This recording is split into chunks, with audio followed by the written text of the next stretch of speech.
আসসালামু আলাইকুম।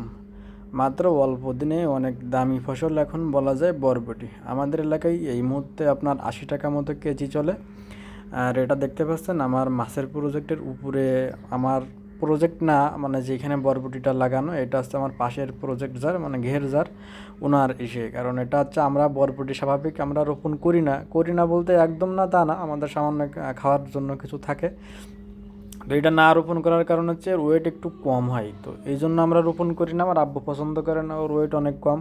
কিন্তু অল্প দিনে অনেক ভালো দামের ফসল বলা যায় এখন হচ্ছে আপনার বরবটি, কারণ মাত্র 35-40 দিনের ভিতরেই আচ্ছা আপনার বরবটি হারভেস্ট করা যায়। তো এটা ওজন কম, যার জন্য আমরা লাগাই না।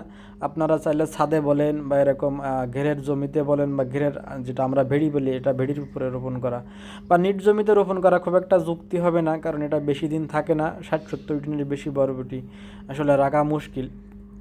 তো যারা ছাদে চাষ করতে চান বা আপনার এরকম রোদযুক্ত জায়গায় রোপণ করতে চান তারা করতে পারেন, বা যারা নতুন কৃষিতে আসবেন তারাও করতে পারেন।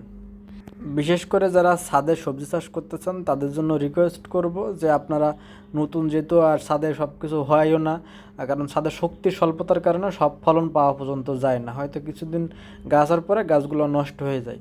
তাদের রিকোয়েস্ট করব যে আপনারা বরবটিটা করবেন, কারণ বরবটিতে তেমন একটা শক্তি লাগে না, আর এটা বেশি দিনের ফসল না। অ্যাটলিস্ট ছাদে যতটুকু আপনার শক্তি থাকে ওই শক্তি দিয়ে এর হারভেস্ট শেষ টাইম পর্যন্ত গাছগুলো ইনশাল্লাহ ভালো থাকবে, আর আপনাদের শখ বা ভালো লাগাটাও ইনশাল্লাহ কাজ করবে, কারণ আপনারা ফলনটা পাবেন।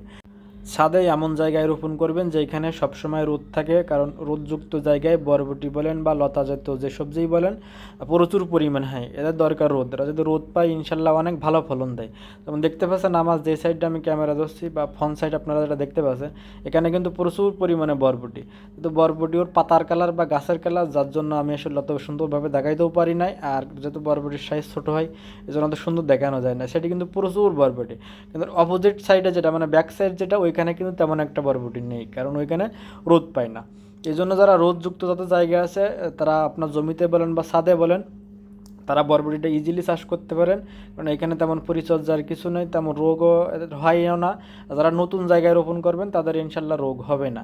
আর এটা হচ্ছে বেলে দোআঁশ মাটি বলেন বা দোআঁশ মাটি বা এঁটেল দোআঁশ মাটিতে ভালো হয়, একদম এঁটেল মাটিতে রোপণ করার দরকার নেই। আর অনেকে আবার প্রশ্ন করতে পারেন যে ভাই বীজ কতটুকু পরপর রোপণ করব। এটা 4 ইঞ্চি পরপর একটা করে বীজ দিবেন, 4 ইঞ্চি পরপর একটা করে বীজ, ঠিক আছে। বীজটা 1 ইঞ্চি মাটির নিচে দিবেন, একদম বেশি মাটির নিচে যদি দেন সেক্ষেত্রে অনেক সময় গাছ নাও হতে পারে। এই জন্য মাত্র 1 ইঞ্চি বা অল্প দিবেন, আর বৃষ্টির সময় অত বেশি নিচে দেওয়ার দরকার নেই, কারণ মাটিতে রস থাকে, খুব দ্রুতই ইনশাল্লাহ গাছটা হয়ে যাবে।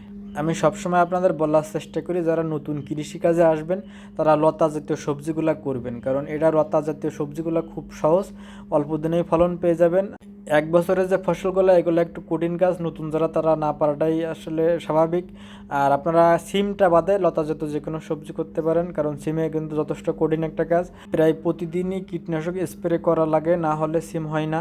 তবে কেউ শখে চাইলে করতে পারেন 1-2টা গাছ।